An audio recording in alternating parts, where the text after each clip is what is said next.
कहानी की शुरुआत में हम स्मिथ नाम के एक नए टीचर को देखते हैं जो अपनी क्लास में पढ़ा रहा था। जैसे ही वो ब्लैक बोर्ड की तरफ मुड़ा, टाई नाम के एक लड़के ने उसकी तरफ कागज का एक टुकड़ा क्रश करके फेंका, मगर स्मिथ ठहरा सीक्रेट एजेंट। उसने पहले से नोटिस कर लिया था और टुकड़े को पकड़कर वापस टाई के मुंह पर दे मारा। ये देखकर सभी बच्चे हैरान रह गए। टाई को बहुत गुस्सा आया और वो स्मिथ से लड़ने के लिए आगे बढ़ा, मगर स्मिथ ने बड़ी ही आसानी से उसे धूल चटा दी। लेकिन अब एक दूसरा स्टूडेंट जिसका नाम रॉड्रिगेज है वो भी खड़ा हो गया। रॉड्रिगेज के हाथ में एक हथियार था। जब स्मिथ के कहने पर रॉड्रिगेज ने उसे अपना हथियार नहीं दिया तो स्मिथ ने उसकी उंगलियों को मरोड़ कर उसका हथियार छीन लिया। क्लास के सभी बच्चे समझ गए थे कि स्मिथ से पंगा लेना बहुत भारी पड़ सकता है। अब क्लास पूरी तरह शांत थी, मानो सबको सांप सूंघ गया हो। स्मिथ ने क्लास का कंट्रोल अपने हाथ में लिया और सबको पढ़ने लगा दिया। दरअसल कुछ समय पहले तक ये आदमी फौज का एक खुफिया जासूस था।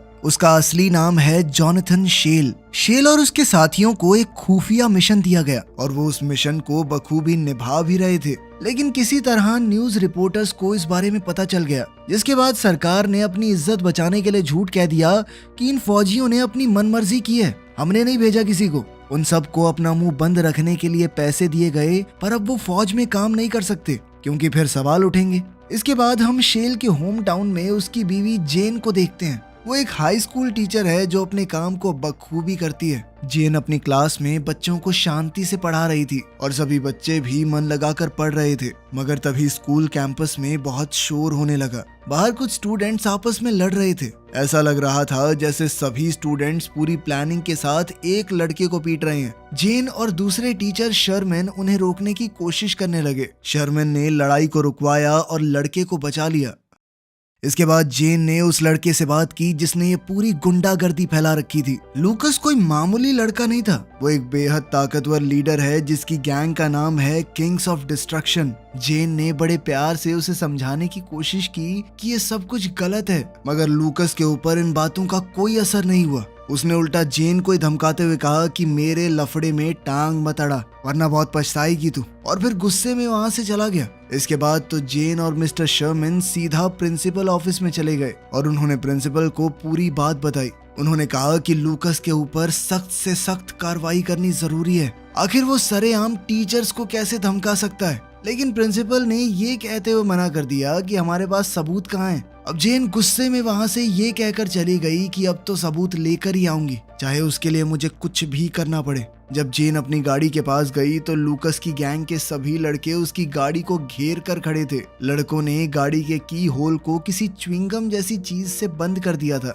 जेन बार बार अपनी गाड़ी खोलने की कोशिश कर रही थी, जबकि सभी लड़के मिलकर उसका मजाक उड़ा रहे थे। काफी मशक्कत के बाद गाड़ी आखिरकार खुल गई और जेन वहां से निकली। जब जेन घर पहुंची तो वहां उसका पति शेल उसका इंतजार कर रहा था। अपने पति को देखकर उसने चैन की सांस ली। जेन इतने वक्त बाद अपने पति को देखकर बहुत खुश थी। शेल ने जेन को बताया कि मुझे फौज से निकाल दिया गया है, जिसके बाद वो दोनों अपने फ्यूचर के बारे में बात करने लगे। शेल को समझ नहीं आ रहा था कि वो आगे क्या करेगा। अगली सुबह जेन बीच पर जॉगिंग करने घर से निकली, मगर उसे ये नहीं पता था कि लूकस की गैंग का एक मेंबर उसका इंतजार कर रहा है। जैसे ही जेन उसके पास पहुंची उसने तुरंत जेन पर डंडे से हमला कर दिया। खुशकिस्मती से शेल आसपास ही था। वो आवाज सुनते ही जेन को बचाने आया। फिर वो जेन को ट्रीटमेंट के लिए हॉस्पिटल ले गया। वहाँ जेन ने शेल को बताया कि हमला स्कूल के स्टूडेंट्स ने करवाया है। शेल को महसूस हुआ कि उसकी बीवी बहुत डरी हुई है और उससे वादा किया कि मैं तुम्हें कुछ नहीं होने दूंगा, और साथ ही जिन्होंने तुम्हारे साथ ये किया है उन्हें सजा जरूर मिलेगी। शेल ने फैसला किया कि वो अंडर कवर टीचर बन के स्कूल जाएगा और इस मुसीबत को जड़ से उखाड़ कर फेंक देगा। शेल अपने नए मिशन के लिए पूरी तैयारी करने लगा। उसने अपना नया नाम जेन स्मिथ रख दिया और स्कूल में नौकरी के लिए फॉर्म भरा। वहाँ उसकी मुलाकात प्रिंसिपल से हुई। प्रिंसिपल ने बड़े प्यार से शेल को बताया कि हम थोड़े टाइम के लिए आपको रख पाएंगे, जिस पर शेल ने कहा कि कोई बात नहीं, मैं अपना काम बहुत अच्छे से करूंगा। अपनी इस नौकरी के साथ साथ शेल अपना मिशन जानता था कि उसे उन लोगों को ढूंढना है जिन्होंने जेन पर हमला करवाया था। स्कूल के पहले दिन जब शेल क्लासरूम में गया तो उसने ऐसे बच्चे कभी नहीं देखे थे। ये बहुत बदतमीज थे जो किसी जंगली जानवर से कम नहीं थे। ये कमरा किसी भी एंगल से क्लासरूम लग ही नहीं रहा था। शेल स्टूडेंट्स के सामने जाकर अटेंडेंस लेने लगा तो उसे प्रॉब्लम समझ आई। कोई भी बच्चा पढ़ना चाहता ही नहीं था और तरीके से रहना तो मानो उन्हें किसी ने सिखाया ही ना हो। कुछ देर बाद हमारा जेन स्मिथ स्टाफ रूम में मिस्टर शर्मन से दोबारा मिला और उन्होंने उसे स्कूल की लाइब्रेरियन डिलन से मिलवाया। बातचीत के दौरान शर्मन ने बताया कि एक लड़का है लूकस, उसकी गैंग बहुत ज्यादा खतरनाक है और उन लोगों ने अब सबको डरा कर स्कूल को अपने कंट्रोल में ले लिया है। एना का मानना था कि शायद प्रिंसिपल भी इनके साथ मिला हुआ है, लेकिन शर्मन ने बीच में कूद कर कहा कि प्रिंसिपल सर तो पुलिस वाले होते थे, वो ऐसा नहीं कर सकते। एना की बात सुनकर स्मिथ को प्रिंसिपल पर शक होने लगा। बाद में प्रिंसिपल से बात करते हुए स्मिथ ने कुछ अजीब चीजें नोटिस की, जैसे कि सोने की रोलेक्स घड़ी जो कि बहुत महंगी है, एक प्रिंसिपल की तनख्वाह के साथ खरीदी नहीं जा सकती। वो जानबूझकर कुछ भड़कीले सवाल करने लगा ताकि प्रिंसिपल कुछ तो रिएक्ट करे, लेकिन प्रिंसिपल ने कहा कि अपनी क्लास पर ध्यान दो, मेरी घड़ी पर नहीं। खैर शाम को स्मिथ अपनी मिलिट्री टीम से दोबारा मिला। ये वही लोग थे जिन्हें उसके साथ साथ फौज से निकाल दिया गया था। वो सब उसी के कहने पर वहां आए थे और स्मिथ ने उन्हें स्कूल पर नजर रखने को कहा। उसके एक साथी होलन ने कहा कि मुझे इस सब पचड़े में नहीं पड़ना, लेकिन बाकी लोग तैयार हो गए। अगले दिन जब स्मिथ क्लास में पढ़ा रहा था तो वही पेपर बॉल वाली हरकत हुई जहां से कहानी की शुरुआत हुई थी। क्लास में स्मिथ के हाथों अपनी बेइज्जती करवाने के बाद रॉड्रिगेज सीधा प्रिंसिपल के पास गया उसे सब कुछ बताने के लिए, जिसके बाद प्रिंसिपल ने तुरंत सिक्योरिटी गार्ड मार्विन को स्मिथ की क्लास में जाने को कहा। जब मार्विन वहां पहुंचा तो ये देखकर हैरान हो गया कि सभी बच्चे क्लास में शांति से पढ़ रहे हैं। जब ये बात मार्विन ने प्रिंसिपल को बताई तो वो हैरान रह गया, जिसके बाद प्रिंसिपल ने सोचा कि वो क्लास के खत्म होने का इंतजार करेगा। स्मिथ क्लास में बच्चों से बातें कर रहा था और बच्चे उसे बताने लगे कि उनके साथ क्या क्या हुआ। इतने में लूकस ने अपने नए टीचर से एक सवाल किया, क्या आपके ऊपर कभी चाकू से हमला हुआ है? और तभी कुछ बच्चे मिस्टर स्मिथ को अपने शरीर पर लगे चाकू के निशान दिखाने लगे। ये उनके अपने टीचर को डराने की एक नाकाम कोशिश थी। कुछ दिनों बाद स्मिथ कुछ सीसीटीवी कैमरास की फुटेज देख रहा था। तभी उसने सीसीटीवी में देखा कि प्रिंसिपल उसके कमरे की तरफ आ रहा है। स्मिथ ने फटाफट लैपटॉप बंद किया और बिल्कुल नॉर्मल बर्ताव करने लगा। प्रिंसिपल ने कमरे में आते ही स्मिथ से कहा कि कुछ बच्चे तुम्हें स्कूल से बाहर निकालने का प्लान कर रहे हैं। जो भी तुमने किया है उसके लिए उनसे माफी मांग लो। मगर स्मिथ ने कहा कि मैं बच्चों से माफी नहीं मांगूंगा। इस पर प्रिंसिपल ने कहा कि मैं ऐसा बर्ताव नहीं सहन कर सकता, तुम एक काम करो, स्कूल से निकल जाओ। लेकिन स्मिथ ने कहा कि सर, जो हमारा कॉन्ट्रैक्ट है ना, उसमें लिखा हुआ है कि आपको 2 हफ्ते पहले मुझे नोटिस देना होगा। स्मिथ का इतना कॉन्फिडेंस देखकर अब प्रिंसिपल को भी शक हो गया कि यार ये बंदा कोई आम सा टीचर तो नहीं है। उसने अपनी टीम से कहा कि इसके सभी सर्टिफिकेट्स की जांच करो। जांच से पता चला कि स्मिथ के सारे डॉक्यूमेंट फर्जी थे और सारे रिकॉर्ड भी झूठे हैं। अगले दिन जब स्मिथ क्लास में पढ़ा रहा था तो लूकस और उसके दोस्तों ने क्लास में लेट एंट्री मारी। वो लोग स्मिथ को परेशान करना चाहते थे। स्मिथ ने जब उन्हें रोका तो लूकस ने इतराकर सॉरी कह दिया, जिसके बाद स्मिथ ने सख्ती से कहा कि ब्लैक बोर्ड पर 10 बार सॉरी लिखो। मगर लूकस अपनी सीट से उठा नहीं, जिसके बाद स्मिथ ने कहा कि अब तो तू 100 बार सॉरी लिखेगा।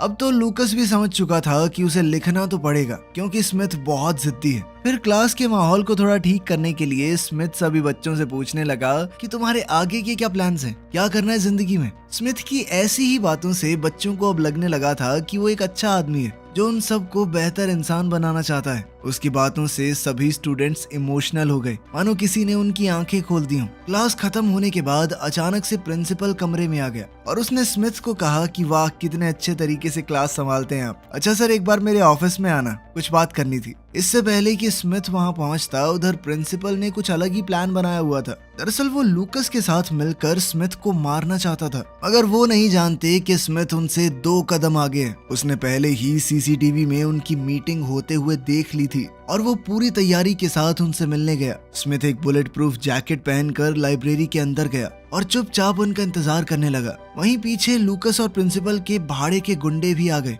अंदर पहुंचते ही स्मिथ ने बिना किसी डर के उन पर हमला कर दिया। उसने अपनी फाइटिंग स्किल्स का फायदा उठाते हुए सभी गुंडों को गिरा दिया और फिर एक एक करके उन्हें खिड़की से नीचे फेंकना शुरू कर दिया। मगर एक गैंग मेंबर के हाथ में स्मिथ की गन लग गई और उसने तुरंत ही स्मिथ पर गोली चला दी और फिर लूकस ने उसे कहा कि लाइब्रेरियन को भी मार कर यहाँ से भाग जाओ। जैसे ही वो लाइब्रेरियन पर निशाना दागने लगा तो स्मिथ ने उन्हें एहसास करवाया कि वो जिंदा है और उसे भी खिड़की से बाहर उसके दोस्तों के बीच में फेंक दिया। इसके बाद स्मिथ बिल्डिंग में नीचे उतर ही रहा था कि तभी प्रिंसिपल उसे देखकर चौंक गया और पूरी तरह मासूम बनने की एक्टिंग करने लगा, जैसे उसे कुछ पता ही ना हो। मगर स्मिथ ने ऐसा दिखाया कि कुछ हुआ ही नहीं। ये सुनकर तो प्रिंसिपल और चौंक गया कि कैसा आदमी है, गोलियां चली हैं, कह रहा कुछ नहीं हुआ, चिल है सब। दूसरी तरफ मिस्टर शर्मन जेन से मिलने उनके घर चले गए। घर पे बातचीत करते हुए उसने जेन और उसके पति की तस्वीर देखी और कहा कि ये बंदा तो हमारे स्कूल में नया टीचर बन के आया है। दूसरी तरफ स्मिथ के टीम मेंबर्स पूरी गैंग पर नजर रखे हुए थे। उन्हीं में से एक लूकस का पीछा करते हुए स्मिथ को उसकी लोकेशन बताता रहता।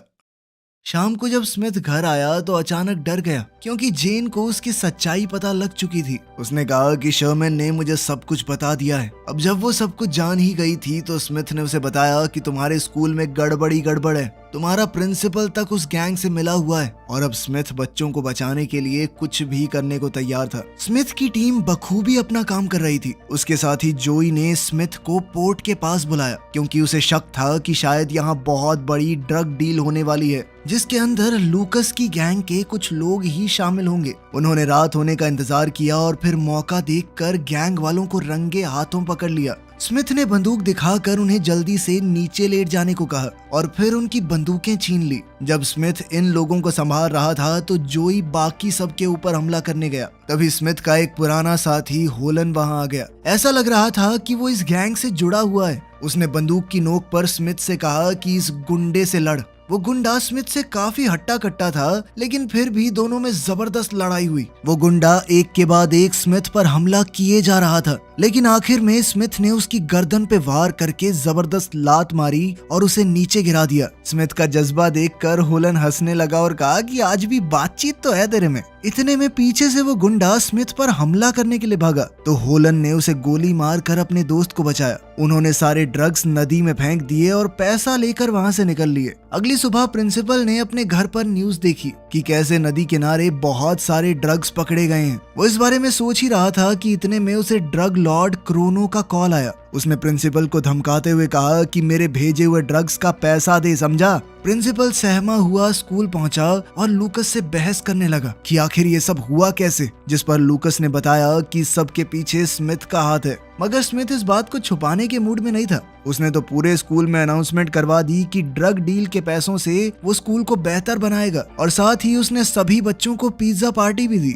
इतने में प्रिंसिपल वहां पहुंचा और सबके सामने स्मिथ को नौकरी से निकालने की धमकी देने लगा। मगर स्मिथ ने अब बाकी सबके दिल में जगह बना ली थी। सभी बच्चे खुश थे और शर्मन भी स्मिथ का साथ देने के लिए पूरी तरह तैयार था। स्मिथ ने उससे कहा कि तुम शरीफ आदमी हो, इन चक्करों में मत पड़ो। वो प्रिंसिपल भी दुश्मनों के साथ मिला हुआ है, बहुत खतरनाक लोग हैं ये। लेकिन शर्मन को अभी भी लग रहा था कि प्रिंसिपल शरीफ आदमी है।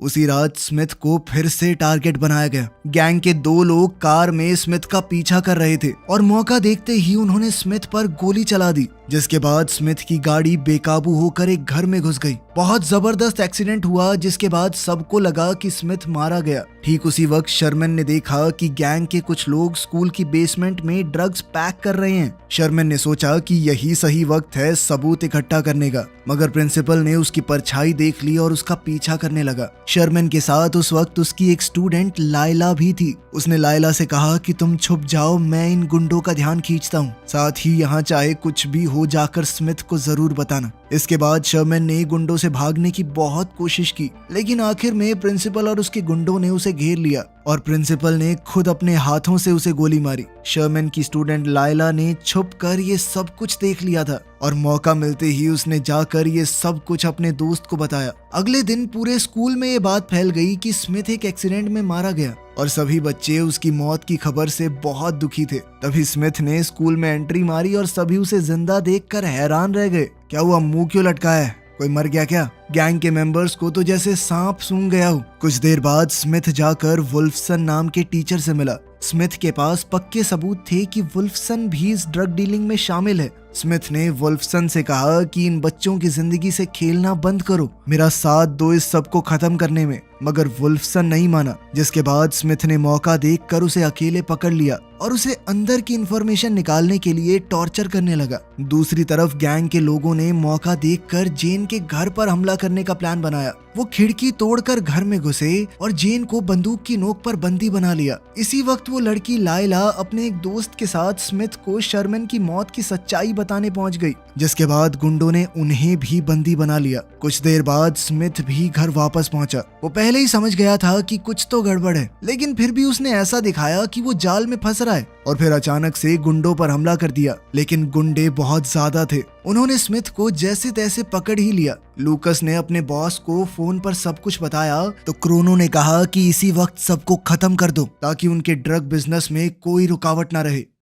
इतने में घर की घंटी बजी। दरवाजे पर जेन की मकान मालकिन थी। लूकस ने जेन से कहा कि जल्दी से इस बुढ़िया को भगा यहाँ से कुछ बहाना बना के। जेन ने बिल्कुल वैसा ही किया, पर इस दौरान स्मिथ को मौका मिल गया और उसने अपने पास खड़े गुंडे की टांग में चाकू घोंप दिया। वो फिर से उठ खड़ा हुआ और एक के बाद एक गुंडों को मारने लगा, लेकिन लूकस ने जेन पर बंदूक तान दी और स्मिथ से कहा कि अगर इसे जिंदा देखना चाहता है तो अपनी बंदूक नीचे फेंक। स्मिथ के पास कोई दूसरा ऑप्शन नहीं था तो उसने बंदूक फेंक दी। ये मौका मिलते ही लूकस जेन को दूर करके स्मिथ का काम तमाम करने ही वाला था, पर इतने में लायला के दोस्त ने बंदूक उठाई और लूकस पर गोली चला दी, जिसके बाद अब सभी गुंडे ढेर हो चुके थे। स्मिथ ने उन सब की लाशें गाड़ी में भरकर प्रिंसिपल तक पहुंचा दी।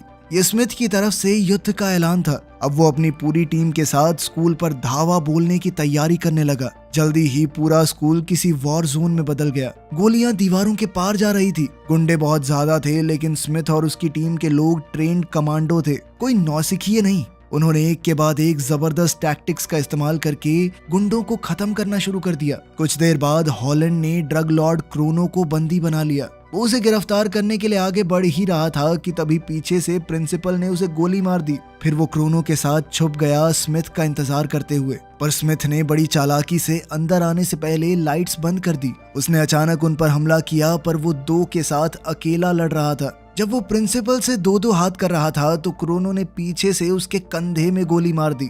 लेकिन इससे पहले कि वो स्मिथ को खत्म कर पाता, हॉलैंड ने मरते मरते भी अपने दोस्त को बचाने के लिए क्रोनो को गोली मार दी। अब वहां प्रिंसिपल और स्मिथ ही बचे थे। प्रिंसिपल ने चुपके से फायर एक्सटिंग्विशर से स्मिथ पर हमला किया। इससे स्मिथ की बंदूक नीचे गिर गई, जो प्रिंसिपल ने झट से उठा ली, लेकिन बंदूक में गोली ही नहीं थी। जिसके बाद स्मिथ ने अपने हाथों से ही प्रिंसिपल को खत्म कर दिया और आखिरकार अब स्कूल इस गुंडे राज से आजाद हुआ। वीडियो पसंद आई तो लाइक कर देना, चैनल को सब्सक्राइब कर लेना। मिलते हैं अगली वीडियो में।